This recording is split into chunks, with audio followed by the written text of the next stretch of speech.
What's up everyone and welcome back to the channel. Let's start it with our first news. Jack Della Maddalena believes that Islam Makhachev is in for a big surprise when they meet at UFC 322. In a recent interview with Main Event TV, the Australian rising star confidently addressed ongoing doubts about his grappling abilities, something many fans and analysts have questioned leading up to his lightweight clash with the reigning champion. JDM acknowledged that most people, including Makhachev himself, probably expect the fight to be dominated on the ground. I think he's imagining he'll take me down, hold me there, and eventually submit me, JDM said, but I think my grappling will surprise him. I've been working on the right techniques and specific approaches that can disrupt his game plan and throw him off his rhythm. Known primarily for his elite boxing and sharp striking, Della Maddalena emphasized that his grappling has quietly evolved into a weapon of its own. He reminded fans that he already holds a submission victory over Randy Brown in the UFC, proof that he's more than capable of holding his own on the mat. While he respects Makhachev's wrestling pedigree, JDM is confident that the fight will spend a significant amount of time on the feet, where he feels he holds a clear advantage. I believe we'll be standing for a lot of the fight, he continued, and when that happens, I'll be able to surprise him there too. Looking ahead to fight night, JDM envisions a dramatic finish. I just see a finish happening, the crowd going wild, and my corner going absolutely crazy, he said with a smile. With only a few weeks left until UFC 322, fans are eagerly debating how this matchup will unfold. Can JDM truly shock the world and hand Makhachev a rare defeat, or will the champion's grappling dominance continue? Either way, this fight promises fireworks. Before we jump into the next story, we have a small favor to ask. If you're enjoying the content, please give this video a like, subscribe to the channel, and tap the bell icon. It really helps us out, and ensures you'll never miss an update. Moving on to another news, Paddy Pimblett didn't hold back in a recent video response after learning that Islam Makhachev had publicly questioned whether Pimblett deserves a shot at the lightweight title. Pimblett, who has been campaigning vocally for a high-profile matchup, most recently calling out Ilia Topuria for the Paramount card in January, shifted his attention to Makhachev following the champion's remarks to Brett Okamoto, in which Makhachev suggested other contenders were more deserving of a title opportunity. In the clip, Pimblett delivered a blistering rebuttal. He openly welcomed the prospect of Jack Della Maddalena, JDM, facing Makhachev and didn't mince words about the outcome he expects. Pimblett predicted that if JDM can keep the fight standing, his superior boxing will lead to a decisive win. I hope JDM absolutely batters him, Pimblett asserted, expressing a clear belief that Makhachev's striking would be outmatched on the feet. Pimblett also took aim at Makhachev's critique of his resume, recalling Makhachev's comments that questioned whom Pimblett had defeated to earn title contention. Pimblett fired back by referencing his own recent victories, including a faster stoppage of Bobby Green, and challenged Makhachev's record for legitimacy. You got a title shot off beating Bobby Green, someone I beat quicker than you did, he said, using the comment to underline his point that he belongs in the lightweight conversation. Finally, Pimblett didn't shy away from issuing a direct challenge. He invited Makhachev to drop back down to lightweight and promised to punch your head should they meet. Whether rhetorical bravado or a serious line of inquiry, Pimblett's response adds another combustible layer to this divisional debate and keeps the pressure on both the champion and the contenders as fans and pundits weigh potential matchups ahead.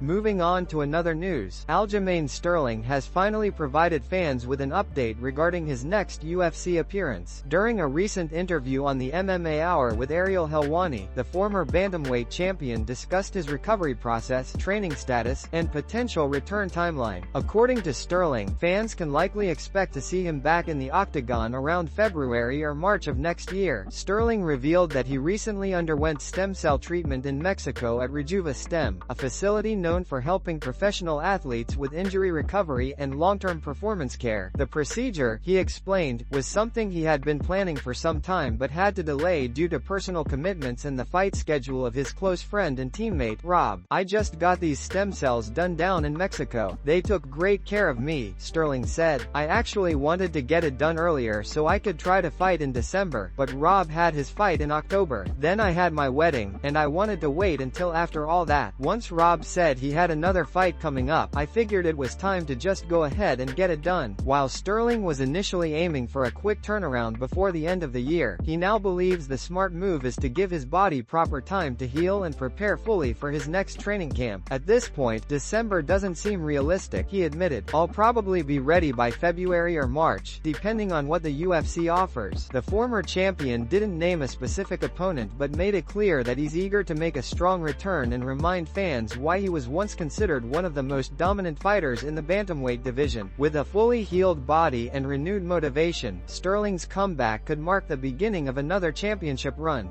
Moving on to another news, Merab Dvalishvili has officially shut down talks of a potential super fight with former featherweight champion Alexander Volkanovski, at least for now. Following his dominant performance against Corey Sandhagen, fans began speculating about a possible clash between the two relentless fighters. However, during his recent appearance on Michael Bisping's Believe You Me podcast, Dvalishvili made it clear that while he respects Volkanovski immensely, he isn't interested in that fight, unless certain conditions are met in the future. For now, I'm good where I'm at, Dvalishvili explained. I have so much respect and love for Alexander Volkanovski. I can never call him out. He's a great fighter, a great person, and a great father. Right now, my focus is on my own division. Dvalishvili went on to say that he has upcoming challenges to prioritize, including his next bout against Petr Yan, a rematch that he expects to be even tougher than their first encounter. According to Dvalishvili, a fight with Volkanovski might only happen if he completely cleans out the bantamweight division. If the UFC one day feels there's no one left for me at 135 and I've beaten everyone, maybe I'll move up, he said. But even then, I wouldn't call out Alexander. I'd just be open to taking on new challenges, maybe in a higher weight class. When discussing his upcoming fight against Yan, Dvalishvili acknowledged that his opponent would likely come back more prepared. In the first fight, I was nervous and under pressure. Now I'm more mature and confident, he said. But I can't be too comfortable. I know Petr Yan will fix his mistakes. His biggest one was not respecting me. If Dvalishvili successfully defeats Yan again at UFC 323, the Georgian powerhouse could further solidify his position as the division's top contender. With his incredible pace, discipline, and consistency, defending the title 4 times in 1 year, fans could see him making another quick turnaround heading into 2026. Moving on to another news, UFC President Dana White has addressed the recent betting scandal and the organization's response in clear, forceful terms. White said the UFC uses a third-party integrity firm, IC3, Integrity Compliance 360, to monitor betting activity around every fight. After IC3 flagged unusual wagering on the Isaac Bulgarov-Yadier Diva contest, the company alerted the UFC and the promotion immediately began an inquiry. White explained that UFC officials reached out to the fighter and his attorney to ask whether anything unusual had occurred, questions about injury, debt, or outside approaches, and, after being assured the bout was legitimate, allowed the fight to proceed. When the contest ended with a first-round rear-naked choke, the UFC's first action was to contact the FBI. White stressed that reports claiming hundreds of fights are under investigation are misleading clickbait. He reiterated that IC3 is the industry's leading bet monitoring service and that the UFC receives a report after every event. At the same time, White issued a stern warning to anyone considering match fixing. The UFC will cooperate fully with law enforcement and pursue offenders aggressively. We will be your worst enemy, he said, noting that FBI agents have been at UFC offices as part of the investigation. White also called out fighters who claim they have been offered money to throw bouts but failed to report those approaches to authorities. He argued that any such offers should have been brought to law enforcement immediately and warned that those fighters will now be contacted by the FBI. With the investigation ongoing, White's message was unambiguous. The UFC has systems in place to detect suspicious betting, will involve federal authorities when warranted, and will do everything necessary to protect the integrity of the sport. As details continue to emerge, the promotion and investigators will determine whether additional action is required.